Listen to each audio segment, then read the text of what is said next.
Muy buenos días Nakamas y bienvenidos a una nueva review de One Piece. Hoy el capítulo 1095 del manga, el cual estoy en reaccionar. Si no habéis hecho, os dejaré un link en la descripción por si queréis echarle un ojo. Ya sabréis que me ha gustado muchísimo. Oda ha puesto la quinta marcha y nos ha traído un auténtico capitulazo de inicio a fin. Y lo mejor es que tiene pinta de que no se va a acabar en este capítulo, sino que en los próximos tendremos más de lo mismo, o incluso mejor. Como siempre, el link del capítulo lo tendréis en la descripción. ¡Empecemos!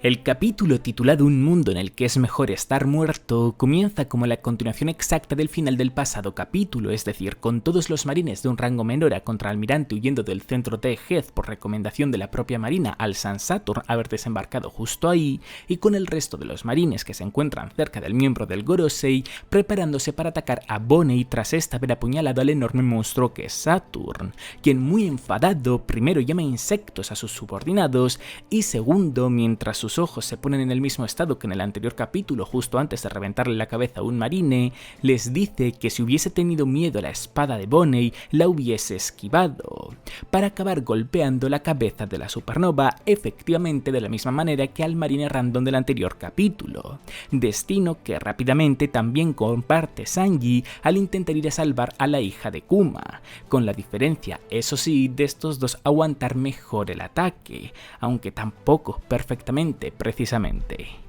Mientras vemos a Bonney ser agarrada por Saturn mientras sigue desmayada por el ataque que ha sufrido, a Franky darse cuenta que la sangre de la barba de Saturn ha desaparecido de la nada y a Sanji costarle levantarse tras el ataque que ha sufrido, varios marines deciden tomar la decisión de aprovechar la situación actual para capturar al grupo de Vegapunk, viéndose detenidos rápidamente por un grito de Saturn, quien le reprocha a Kizaru que estuviese tardando tanto en llevar a cabo su misión, respondiéndole el almirante mientras sigue tumbado en el suelo por el golpe que recibió de Luffy, que lo siente mucho, que le ha fallado y además cree que no podrá moverse pronto, respondiéndole de vuelta a Saturn que se puede imaginar por qué, mientras fija sus ojos en Luffy, un Luffy que ya se ha visto obligado a desactivar la quinta marcha y se encuentra en su forma de parecer desnutrido, decidiendo en ese momento Saturn comprobar algo mediante un ataque que lanza a Luffy, ataque que consigue esquivar el capitán de los Mugiwaras no por mérito propio sino porque su carpintero naval, Franky, con un Strong Right golpea tan fuerte su cuerpo como para mandarle a volar y así esquivar el aguijón con el que Saturn le iba a aplastar, pasando rápidamente Franky a extender su brazo aún más para agarrar a su capitán y traerle de vuelta con él, todo esto mientras que Saturn, ligeramente sorprendido, comenta que son una banda pirata que coopera, y Franky, entre risas, dice que incluso aquellos que reinan sobre el mundo quieren la cabeza de su capitán. Como no se calla ni debajo del agua, cosa que yo agradezco, Saturn comienza a decir, primero dirigiéndose a Luffy y a Bonney, que fueron incapaces de anticipar su presencia en Egghead, pero que si su destino les dicta que van a escapar de esta desesperada situación, entonces es algo que de saber con muchas ganas. Y segundo, dirigiéndose a Vegapunk, que su traición es una enorme decepción, pero que aprecia mucho el gran servicio que les prestó para sus fuerzas militares, pasando a preguntar quién de ellos debería de morir antes, añadiendo que le digan cuál sería el orden más doloroso, puesto que quiere que mueran arrepintiéndose hasta el final por la rebelión que han montado en contra del gobierno mundial, preguntándose mientras aprieta tan fuertemente a Bonney como para despertarla de su desmayo, que por qué los seres humanos sienten la necesidad de hacer aquello que está claramente prohibido. Momento en el que Sanji, Franky y Vegapunk se dan cuenta que hay algo que les impide moverse y por lo tanto salvar a Bonney, deduciendo el científico que debe de ser un poder relacionado con las Akuma no Mi, quedándose por lo tanto Bonney en una circunstancia muy complicada, muy cerca de la muerte, lo que le lleva a decirle a Saturn que fue él quien mató a su padre, respondiéndole al miembro del Gorosei si acaso se refiere a Kuma, el hombre que desde el momento en el que nació ya era un esclavo por ser el descendiente de un clan que en cierto punto de la historia cometió un crimen muy grave en contra del mundo, el hombre que era el último superviviente de la extinta tribu de los bucaneros. Revelación que deja a Vegapunk muy sorprendido y que le lleva a Bonney a recordar un momento de su infancia con su padre, en el que éste le decía a ella que desde que era niño siempre había querido convertirse en un héroe que pudiese salvar a aquellos que no son libres y sufren por ello, al igual que Nika, el guerrero de la liberación, siendo este su ídolo, un hombre que se movía a un ritmo muy curioso y que además se reía a la vez. Terminando este recuerdo con padre e hija bailando al ritmo de Nika y con Bonney preguntándole a Kuma si acaso Nika también podría liberarle a ella, respondiéndole Kuma con un por supuesto. Un por supuesto que no solo da fe para que Bonney pueda sobrevivir a la situación en la que se encuentra, agarrada por Saturn y con decenas de marines apuntando sus armas de fuego a su cabeza, sino que también nos introduce a dos flashbacks, estando el primero ubicado hace 47 años en el South Blue, concretamente en el Reino Sorbete, donde lo primero que vemos es el nacimiento de Kuma. Nacimiento que se dio sin ningún tipo de problema, tal y como comenta el doctor, y que trajo una felicidad enorme a su madre y a su padre. Felicidad que pronto se desvanecería al haber aparecido en el hospital varios agentes del gobierno que iban tras la tribu de los bucaneros, decidiendo en ese momento el padre de Kuma, Clap, entregarse, rogando eso sí que por favor dejasen libre tanto a su mujer como a su hijo, argumentando que ella no tiene sangre bucanera, ruego que como no ignoraron por completo. Avanzando un poco en el tiempo, vemos cómo los tres miembros de la familia acabaron como presos en Mariejoa, viviendo como esclavos una vida totalmente miserable, hasta que un día, entre muchísimas lágrimas, el padre de Kuma le informó a este de la muerte de su madre, añadiendo con una sonrisa desesperada que quizás es lo mejor que le podía ocurrir, puesto que este es un mundo en el que mejor estar muerto.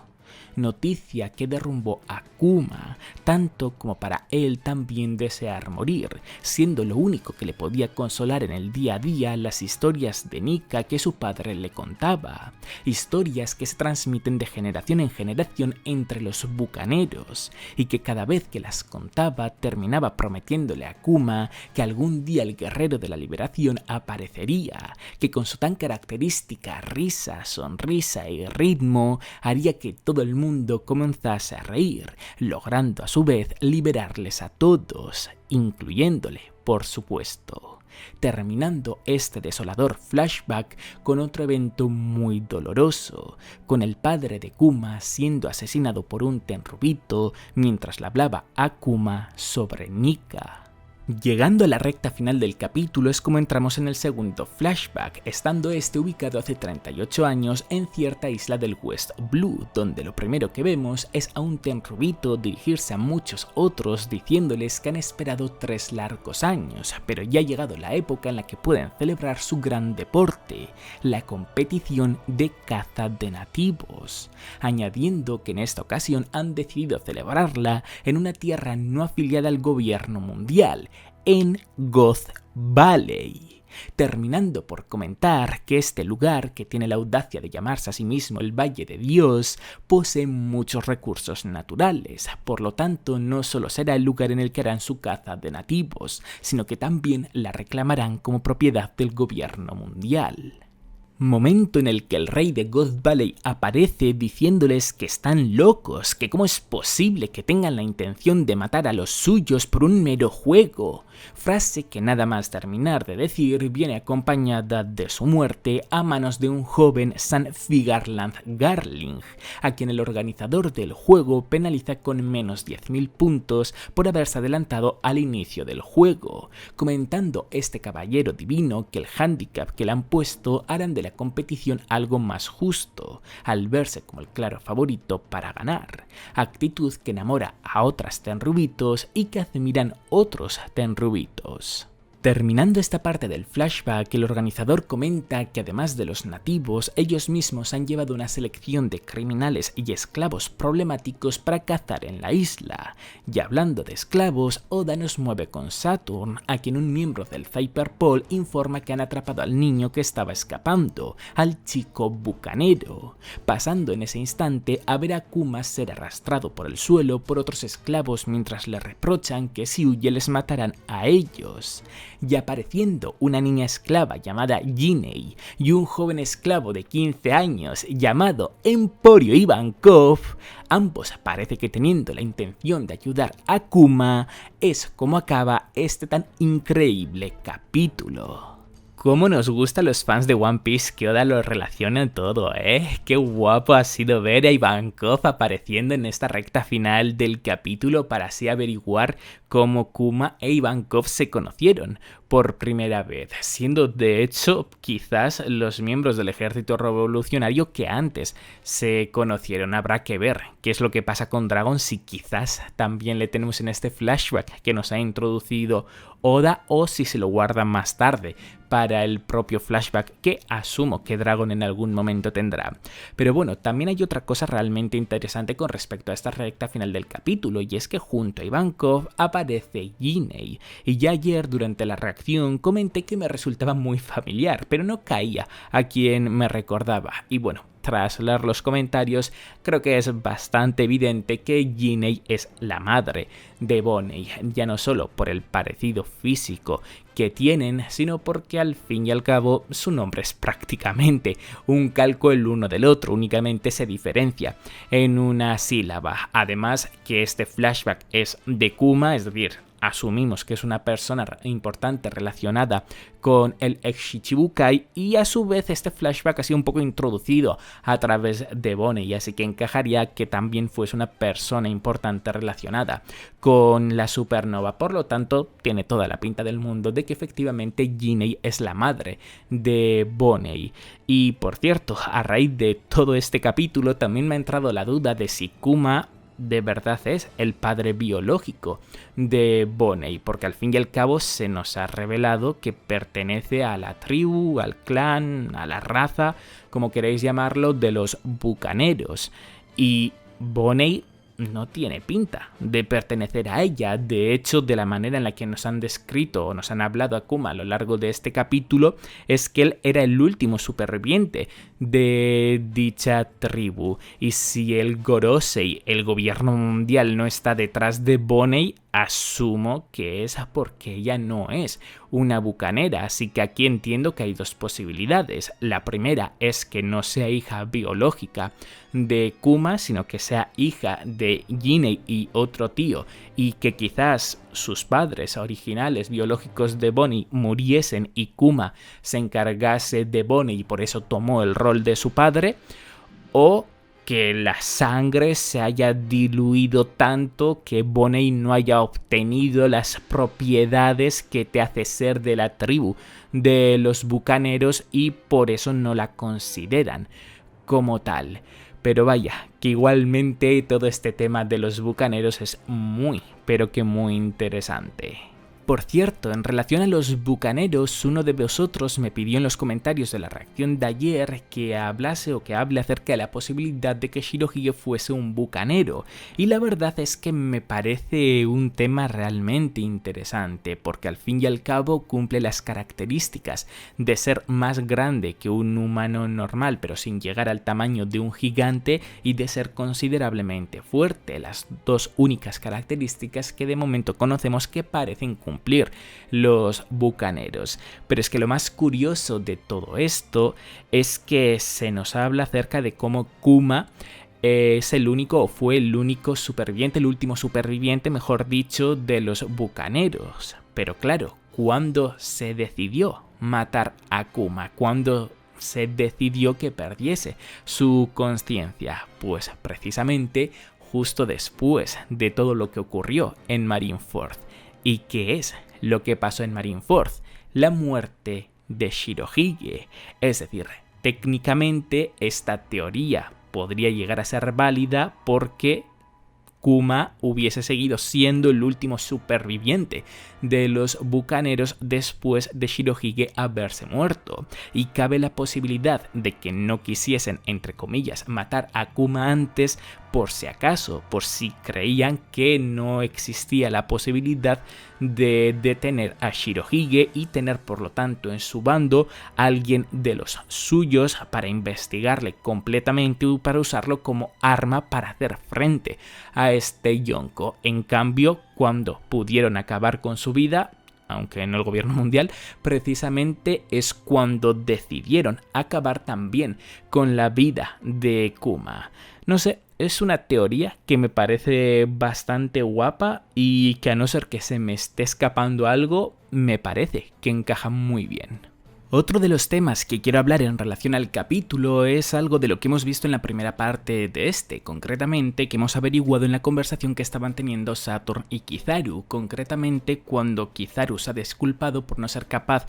de haber llevado a cabo su misión, siguiendo la frase de que no cree que pueda moverse durante una cantidad de tiempo considerable, siendo esto causado evidentemente por Luffy, quien ya consideré yo, al menos en el anterior capítulo, que había reventado a Kizaru, pero sinceramente no me esperaba que para tanto. Ya suponía que los ataques en quinta marcha de Luffy, aquellos que aplican como la goma al cuerpo de su enemigo, son los más poderosos y los más eficaces, pero que con tan solo un golpe de ellos haya dejado a Kizaru en tan mal estado, es algo que igualmente sí que me ha sorprendido bastante, aunque por otra parte supongo que es bastante lógico. Al fin y al cabo creo que todos presuponemos que Im va a ser el rival final de Luffy, al menos por parte del gobierno mundial, por lo tanto,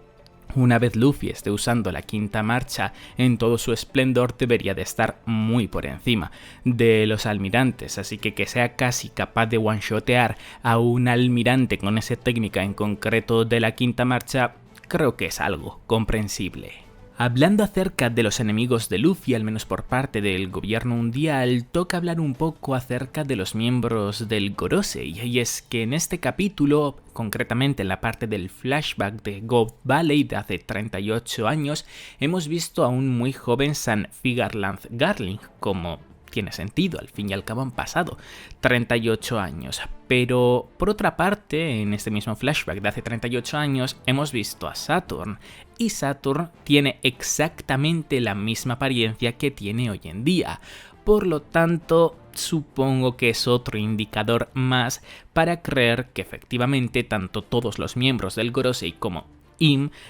existen desde el siglo vacío.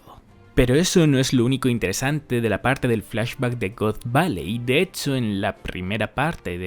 viñeta de dicho flashback tenemos algo muy curioso, y es que aparecen 6 cofres del tesoro que asumo que son las recompensas para los ganadores de la competición entre los Tenryubitos. ¿Qué es lo que ocurre con los cofres del tesoro? Bueno, pues que en el tomo conmemorativo que salió a raíz de One Piece Film Red, se revela que Shanks fue encontrado en un cofre del tesoro que los piratas de Roger recogieron tras el incidente de God Valley cuando Shanks apenas tenía un año. Y de hecho también se dice como que Shanks es originario del West Blue, y en este capítulo hemos averiguado que Shanks, o bueno, mejor dicho, que God Valley se encuentra en el West Blue. Es decir, tiene toda la pinta del mundo de que los piratas de Roger, el cofre del tesoro en el que encontraron a Shanks, es uno de los cofres del tesoro, de los 6 cofres del tesoro que hemos visto en este capítulo.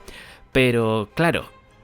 a ver, son los Tenryubitos, puede ocurrir cualquier cosa, ¿no? Son gente muy extraña, pero es cierto que sería un poquito raro que como premio tuviesen a un bebé de 1 año en un cofre del tesoro, así que o son tan extraños para hacer eso, o Shanks sí que es hijo de San Figarland Garling y simplemente andaba merodeando por ahí, y por cómo se acabó desarrollando todo el incidente de God Valley, pues por alguna razón terminó en uno de los cofres y fue ahí cuando fue recogido por los piratas de Roger. Pero vaya, que este flashback, otra de las tantas cosas interesantes que nos puede mostrar, está en relación a Shanks. Y por último, en relación a este capítulo, hay una cosa que le quiero pedir a Oda. Sé que es muy difícil que se dé, aunque creo que parcialmente sí que veremos algo relacionado a lo que voy a mencionar. Y es que una vez termine el flashback de God Valley, que tampoco es que Oda tenga que tener prisa, por mí como si dura 3, 5 o más capítulos, al fin y al cabo tiene el potencial de ser uno de los mejores flashbacks de todo One Piece. Pero eso, una vez se termine el flashback y volvamos a Egghead, que por favor, primero Kuma llegue a Egghead, salve a su hija Bonney, pero se encuentren en una situación en la que esa manera de salvarla no sea útil, porque al fin y al cabo se encuentran frente a muchos marines y especialmente frente a Saturn,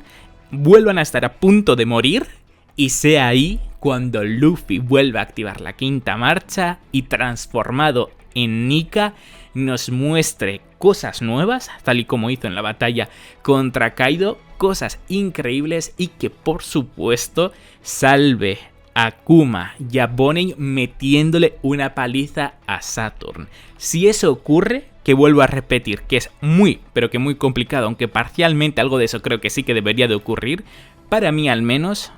con muchísima diferencia, va a ser uno de los momentos más épicos y emotivos de la historia de One Piece. Al fin y al cabo, en este mismo capítulo hemos visto cómo en cierto punto de sus vidas, tanto Bonney como Kuma creían fervientemente que Nika aparecería en sus vidas para salvarles, para liberarles. Así que como se llegue a dar eso, yo de verdad que me muero por lo top que podría llegar a ser. Y por último, antes de despedirme, quería avisaros de que dentro de un par de días me marcho de vacaciones a Japón durante 2 semanas, es decir, vuelvo el 2 de noviembre. ¿Qué es lo que pasa? Que el próximo capítulo de One Piece oficialmente sale el 30 de octubre en Japón, el 29 domingo para nosotros.